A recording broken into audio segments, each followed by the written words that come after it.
Pemirsa, tentunya masih bersama dengan kami dalam Berita Lampung. Bagi Anda yang baru saja bergabung, kami akan menyajikan kembali berita utama pagi.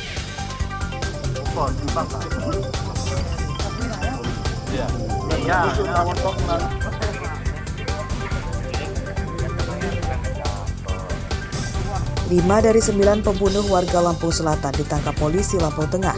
Tersangka ketakutan rahasianya menggoda istri korban terungkap.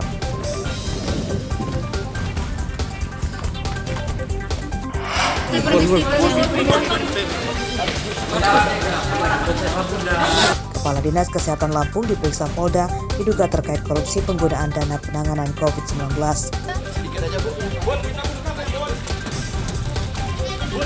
dana COVID ya Bun ya?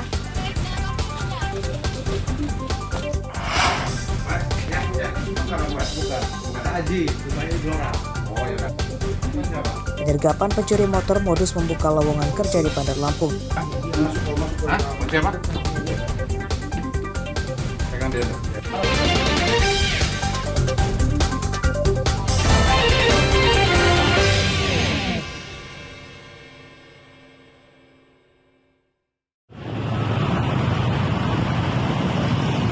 Tim tangkal dari Satuan Samapta Polresta Bandar Lampung Rabu siang menyergap sejumlah Pak Ogah yang mangkal di Jalan Zainal Abidin Pagar Alam Raja Basa.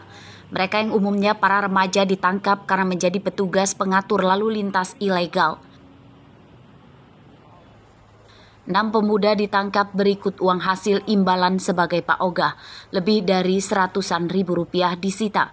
Mereka kemudian digelandang ke kantor polisi.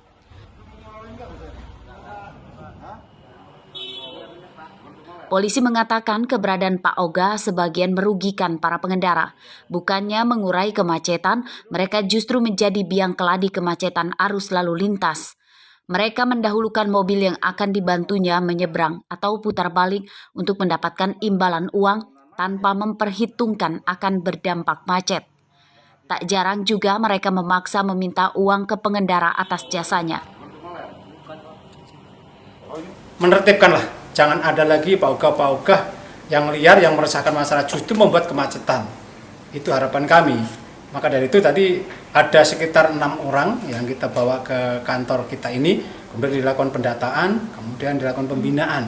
Jadi kita akan koordinasikan dengan dinas terkait permasalahan paugah-paugah ini. Kemudian daripada itu supaya nanti ada efek jerah lah ke depan supaya tidak ada lagi paugah-paugah berikutnya. Para Pak Ogah tidak diberi sanksi pidana.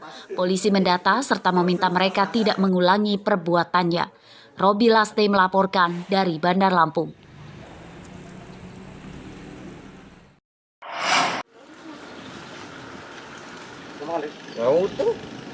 Menangkap ikan dengan alat menyengat listrik atau setrum di Sungai Wai Tulang Bawang, Kabupaten Tulang Bawang, marak terjadi. Hal itu dikeluhkan oleh nelayan tradisional yang menggunakan alat tangkapan ikan kail, bubu, dan jaring. Salah satunya adalah Hussein Saputra, nelayan warga Desa Menggala, Tulang Bawang. Ikan hasil tangkapannya berkurang. Ia memperkirakan populasi ikan di Sungai Wai Tulang Bawang akan cepat habis akibat banyaknya warga yang menggunakan setrum untuk mencari ikan.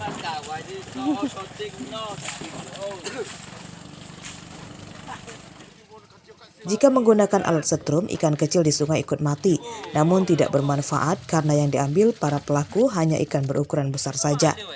Para nelayan meminta aparat keamanan menangkap para pemakai setrum ikan. Tempat ini yang jadi keluhan ini sekarang ini setrum sungai. Setrum sungai ini udah berapa hari ini orang sering ini kerja setrum. Untuk khususnya nelayan minta lah bantu dengan pemerintah kan setempat supaya masalah setrum itu bagaimana kan gitu untuk solusinya kan gitu. Sangat meresahkan Pak ya bagi nelayan itu ya. Jelas itu Pak, pasti itu karena nelayan ini ya ini kehidupannya sehari-hari dari sinilah. Menangkap ikan dengan cara disetrum dilarang pemerintah karena membahayakan kelangsungan hidup biota sungai dan membahayakan keselamatan pelakunya. Pelaku setrum ikan dapat dijerat pasal 84 Undang-Undang Republik Indonesia Nomor 31 Tahun 2004 dan Undang-Undang Republik Indonesia Nomor 45 Tahun 2009 tentang perikanan. Sanksi hukumannya maksimal 6 tahun penjara atau denda paling banyak 1,2 miliar rupiah. Mustaqim melaporkan dari Tulang Bawang.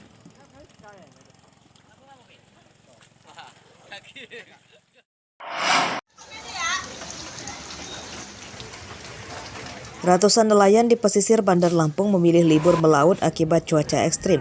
Selain angin kencang, ombak di perairan laut Lampung tinggi mencapai 3 meter dan membahayakan bagi nelayan berperahu kecil.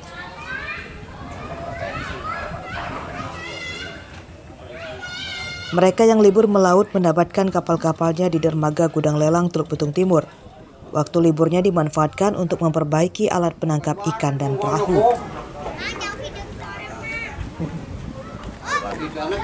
Menurut para nelayan, mereka tidak ingin mengambil resiko jika harus tetap melaut. Cuaca ekstrim diyakini usahanya akan sia-sia karena dipastikan hasil tangkapan ikan menurun drastis dan tidak sesuai dengan biaya operasional. Ya ini sih cuacanya kayak gini terus.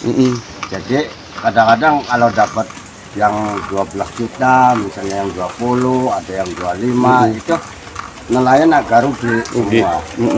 Rugi berbekalan gitu. Banyak orang namanya laut. Kalau nggak ada gelombangnya nanti ikannya agak kurang. Ini pengaruh cuaca buruk gitu? Iya. Apa tuh, angin apa seperti itu? Angin kadang-kadang. Banyaknya nelayan yang libur melaut berdampak pada pasokan ikan ke pedagang turun drastis. Aktivitas pelelangan ikan di gudang lelang terhenti. Ya kalau berdampak sih enggak, gitu. Namanya nelayan kan kadang-kadang kalau misalnya melaut, kalau lautnya kencang ya pasti kosong. Kalau cuacanya enak ya pasti ada ikannya. Kalau dari nelayan sendiri berkurang ya Bu pasokannya? Berkurang. Udah berapa hari Bu? Ya ada seminggu ya Pak. Seminggu. Semingguan lah. Menurunnya pasokan dari nelayan mengakibatkan harga ikan laut naik rata-rata Rp10.000 per kilogram. Ikan simba dijual Rp50.000 padahal pekan lalu Rp40.000 per kilogram. Ikan kakap Rp65.000 per kilogram, tongkol Rp35.000 per kilogram. Arsadi Saputra melaporkan dari Bandar Lampung.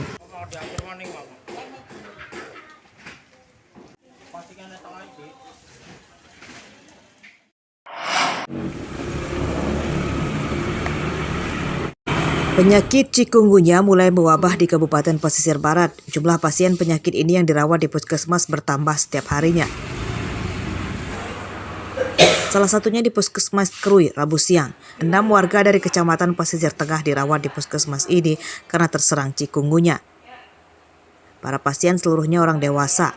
Mereka mengalami gejala demam tinggi yang disertai nyeri sendi hingga sulit beraktivitas. Dinas Kesehatan Pesisir Barat mengimbau warga mewaspadai wabah chikungunya tersebut dengan cara meningkatkan kebersihan lingkungan rumah. Warga diimbau melakukan 3M, menutup, menguras, dan mengubur barang-barang bekas yang berpotensi menampung air hujan karena akan menjadi tempat berkembang biaknya nyamuk pembawa virus chikungunya.